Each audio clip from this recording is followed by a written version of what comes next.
2 years ago, an enigmatic genderqueer cartoonist vanished from the internet after an apparent suicide attempt, leaving behind a Patreon which continues to earn nearly $100 a month for absolutely nothing to this day. So who is Shmorky K? On the surface, Shmorky K is one of the most prolific Flash animators in internet history, a cartoonist with a unique and recognizable style with some success on cable television, and former sidekick to Rich Kyanka? Kyanka? Lotax. Sidekick to Lotax of Something Awful in their memorable Let's Play series Gaming Garbage. This is, however, only the surface. What lies beneath the surface is a long history of secrets, conflicts, both internal and external, and self-destructive overestimation of one's own importance in the world. An unsustainable understanding of oneself that would inevitably lead to a great, big collapse.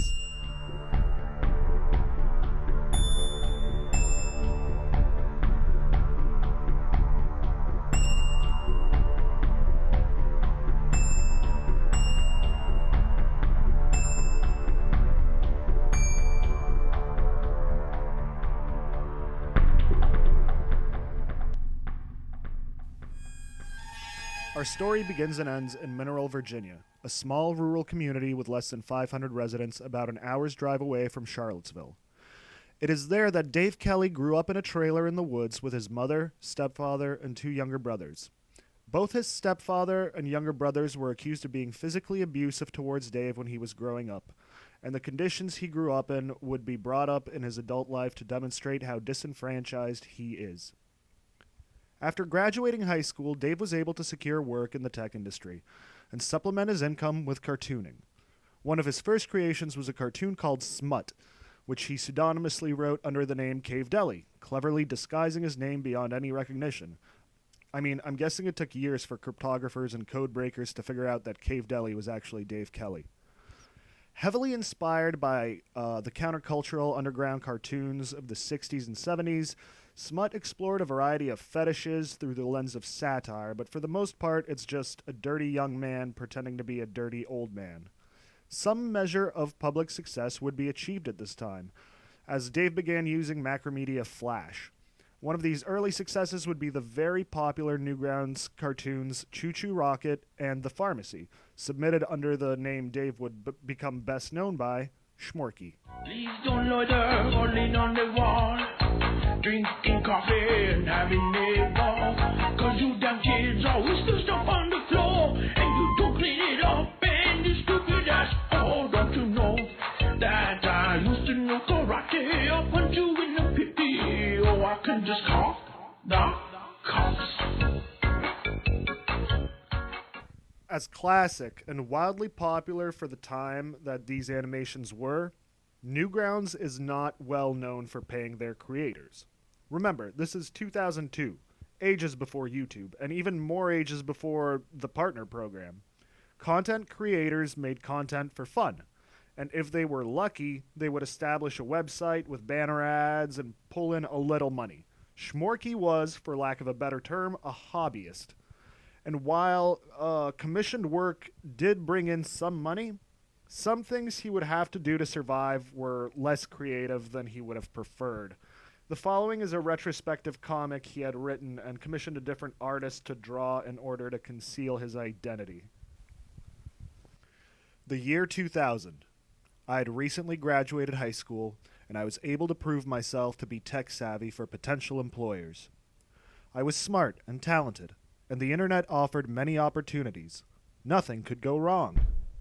Then, the dot-com crash. I ended up living at a relative's house for a while. I was struggling to get back in the game. Doing my own cartooning was barely paying the bills, and I needed real work. My uncle hated me and thought I was a big burden. I felt like a big burden. He was mostly verbally abusive, but I didn't feel safe there. I got on IRC and started asking around for people that could take me in. There was someone close by and in the same state. I thought I found my savior. I was able to offer my car as compensation until I had a regular job. I was free. When I got there, my new roommate gave me a hug. He said he admired me, thought I was really awesome. No way! You're awesome! You really helped me out here. Is there any way I can repay you? Well, I felt like I owed him. The first time he made me do it, I just felt weird. I rationalized that this was something I had to do, but then it kept happening. I still wasn't pulling in enough money. Even with doing some commission work that made me uncomfortable, I did what I had to survive. And he was there to remind me that I needed to pay somehow. And then I tried to say no. He didn't need to hurt me. His presence was scary enough. I wasn't that small, but he was like a giant compared to me. He manipulated me, made me feel worthless. He kept reminding me of all he did for me. I went back into IRC and tried to tell some people about what happened. They called me a liar and said I was seeking attention. I stopped using the chat and refused to associate with those people again. He was so careful. He didn't leave marks on me. No one would ever believe me anyway. I was trapped, living with my rapist. One night, I silently packed my things and got out of there. I got in my car and drove back to my relative's house, tail between my legs. I had to endure the fact that I failed to make it in the real world. I became more depressed than ever, which only made me look more worthless. So my impatient uncle beat me up and threw me to the ground. Again, I went looking for someone else to live with. I decided to live one state over, just completely remove myself from the area. My new roommate was kind of a slob, but he was way nicer. I never told him what happened. I never told anyone. I took every commission I could, no matter how uncomfortable it made me. I just had to pull myself out of this hole. As the years went on, I thought I could put it all behind me. But there are people who still like to remind me of the time I was poor and desperate and a failure. I never let it look like it bothered me. I was an internet tough guy. All this stuff was supposed to just roll off my back. But it didn't. It always follows me. It never goes away. This kind of thing stays inside you forever. I've told close friends and girlfriends, but that's it. I feel like it would only make things worse if I let the world know. That's the way so many of us feel. Now, there are two important things to consider when looking at this autobiographical comic. First, the difference between truth and fact. Shmorky would refer to this as a prolonged and painful period of rape. However, sources close to him, to whom he has laid out the facts, have concluded that at worst it was a negative sexual experience. The reality is, Shmorky believes this was a violent and dangerous assault, but at least according to internet communities he has shared this with and a live-in ex-girlfriend he has told this to, the facts point to this likely just being an unhealthy homosexual relationship. This goes to show a pattern that will emerge where Shmorky believes that people are doing terrible things to him and he is a victim of unspeakable oppression and atrocity. Meanwhile, when the facts are laid out, they kind of show him just being an unhappy person. Second, and less profound, but the people who know Shmorky and his activities on Something Awful will note that he has an extreme hatred and disdain for the furry community, which is strange, because so much of his early cartoon art is almost exclusively sexualized anthropomorphic animals. And there is speculation, and with good cause, that the reason for the extreme disdain is that they are the internet community on IRC that he had belonged to that refused to believe him and told him he was lying. And back to point one, I don't believe Shmorky was lying. I believe he believes it. I believe it fits into his perception of what he is as a person better than the alternative view does. It just makes sense to him. I just think that maybe he's wrong about it. Regardless, either way, Dave's luck would soon change, as he would find a surprisingly stable source of income doing what he loves to do. No, not pissing in diapers, making animations.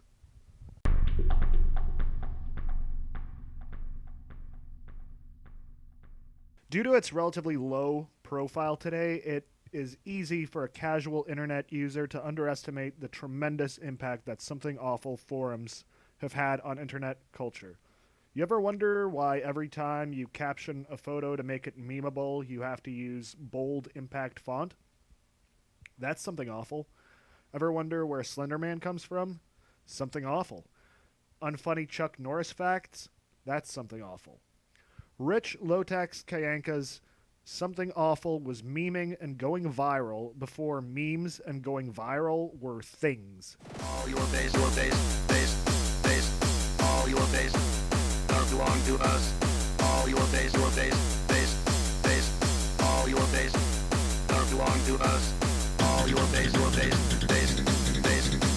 your base, don't belong to us. All your base, all your base, don't belong to us. All your base, all your base, don't belong to us. All your base,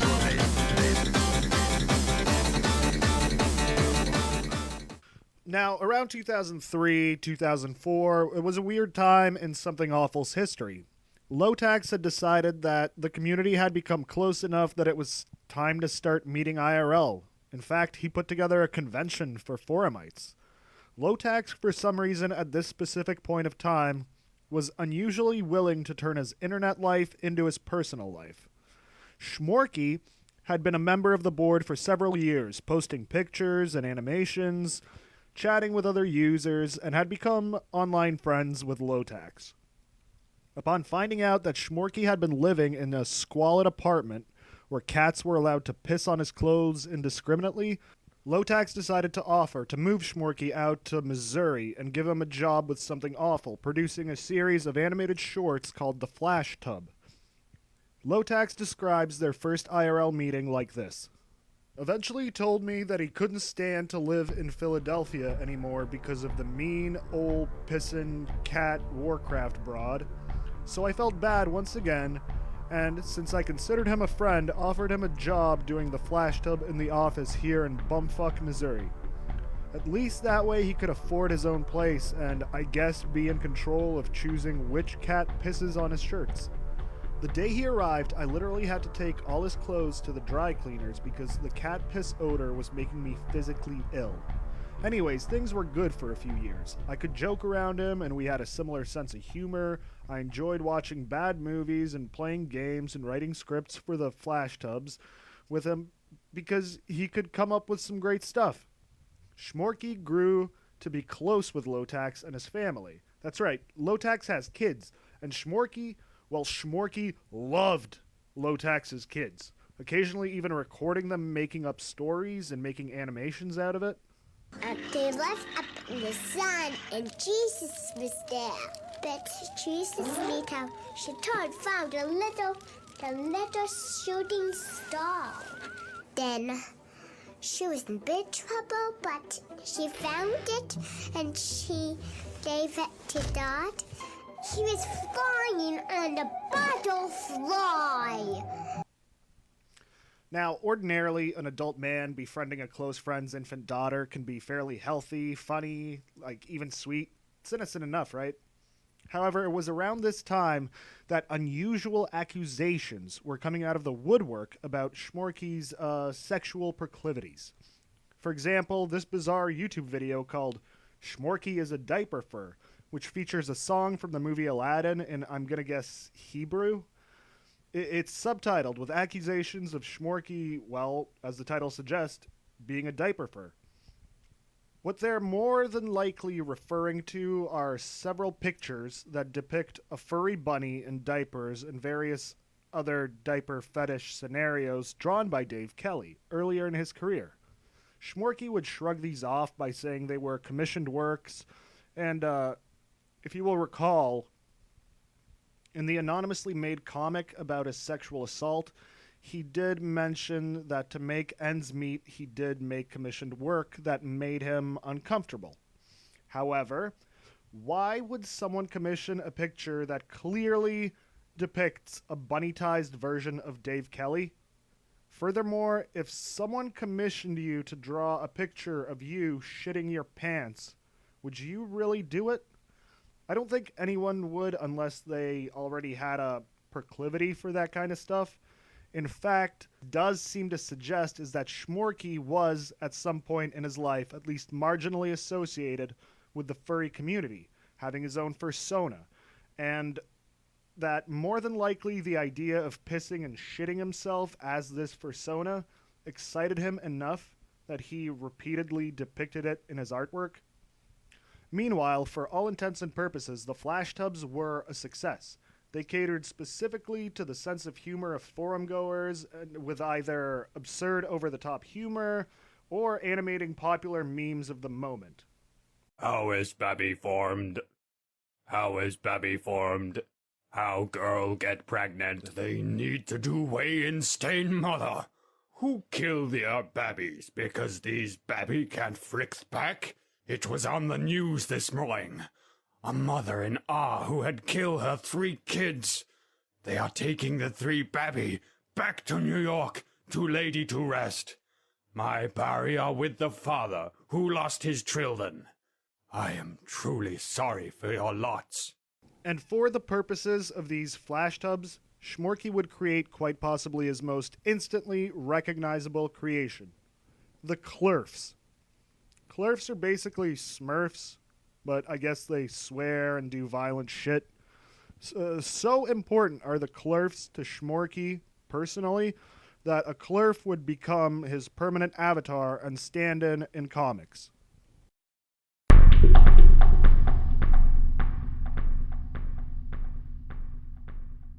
Remember the tweens? Really kind of the height of the progressive era. Not the progressive era, but the progressive era.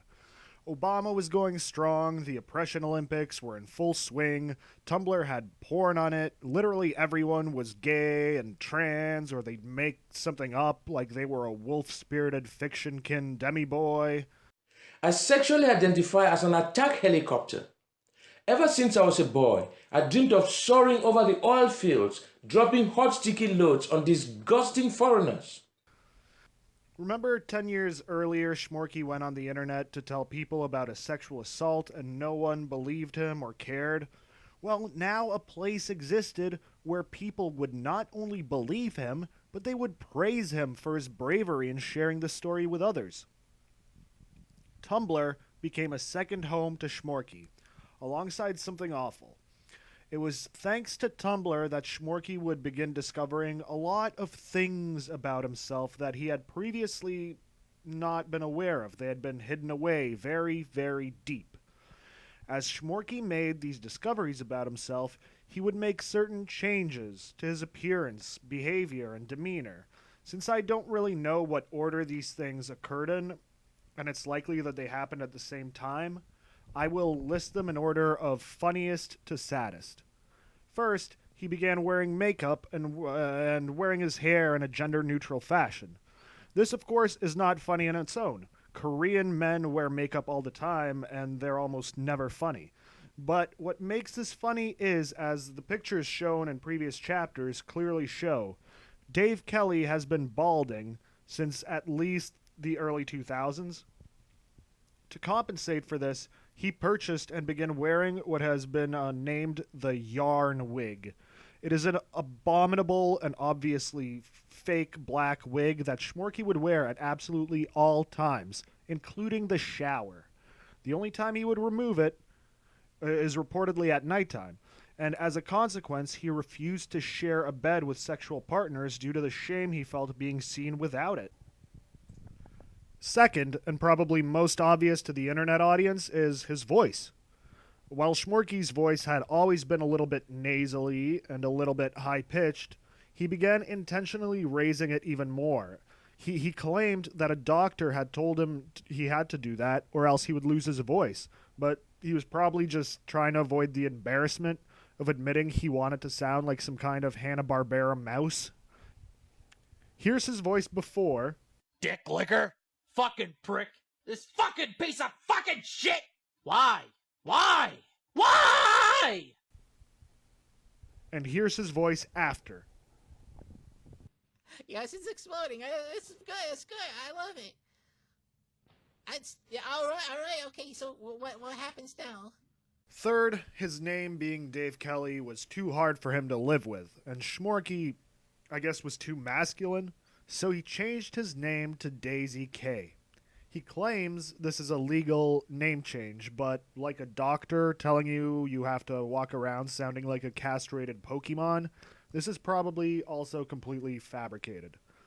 At this point, I expect the viewer to be saying, "Hey, Turk, you big jerk, if Shmorky is Daisy now, shouldn't she be using the correct pronoun, she, when discussing her?" No, you big stupid dummy, you fucking idiot. In his own words, it's fine to use any pronoun other than it when referring to him. Look, he made a comic about it. What are you? Wow, that's kind of personal. I'm a human being with feelings. Okay, I know what you're really asking. Am I a boy or a girl? I'm neither. Most assume I'm a girl or a pretending to be a girl.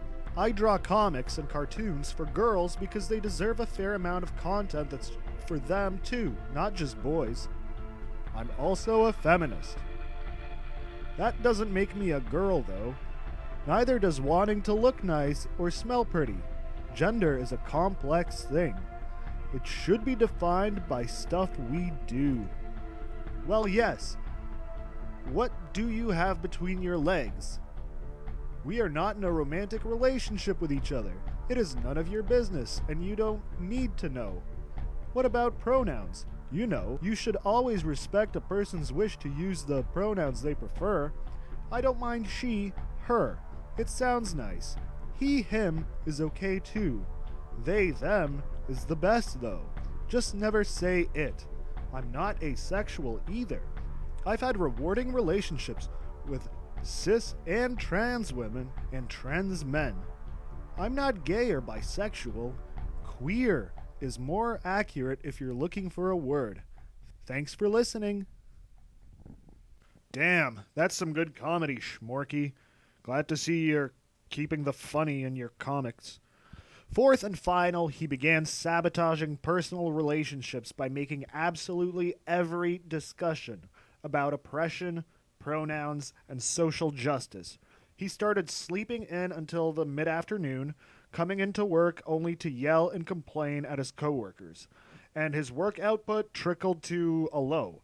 At this point, the atmosphere in the office became so uncomfortable that Lotax would have to close the door to his office and just hope that at no point would he encounter his once close friend.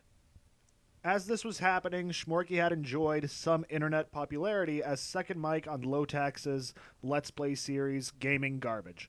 The YouTube show was fairly unique in that it would seek out the absolute worst in amateur-made video games and subject its host to the torture of having to play games that were often not only unpolished, but they were rarely functional.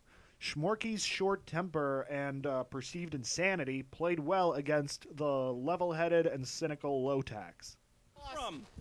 Where did this wee tot come from? I know where he went, but... Wait, Slenderman is spawning kids, is that it? Huh?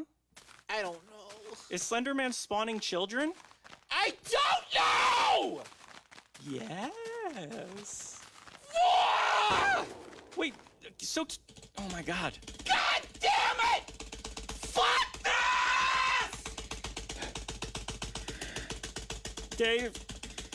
Fuck it! Dave, What? have you ever put a child on the ground? That's the saddest thing a parent has to do, is put their own child on the ground.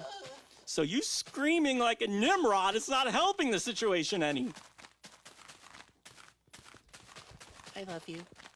Gaming Garbage attracted many fans, and one of these fans was Mandy, a bipolar schizophrenic fan fiction author who would become engaged to Shmorky within a few months or maybe like a year of meeting him. Her hobbies include smoking pot, looking up snuff, and how the Jews did 9/11 on Lotax's office computer, and getting arrested and needing to be bailed out in the middle of the night, and not by Shmorky, by Lotax. Lotax eventually couldn't stand the constant barrage of whining and arguing coming from Shmorky, and he told him to leave. And he did, and he moved to Washington with Mandy. While this setback may have taken a steady income away from him, this period in Shmorky's life was essentially a career high. He was still respected in the animation community and got to work on several pretty big projects. Among these was the Aquabats Super Show, which had him do an animated segment explaining the origin of the team. I was very scared of getting pummeled. Sure enough. You must be another one of our new students. Introduce yourself. Hi, I'm Crash, and I'm new. Hi, my name's Trash, and I'm Goo. Who said that? Davey? Principal's office, now! And cartoonist KC Green personally asked Adult Swim to hire Shmorky to animate the This Is Fine dog for an Adult Swim bumper. This is fine. I'm okay with the events that are unfolding currently. That's okay. Things are gonna be okay.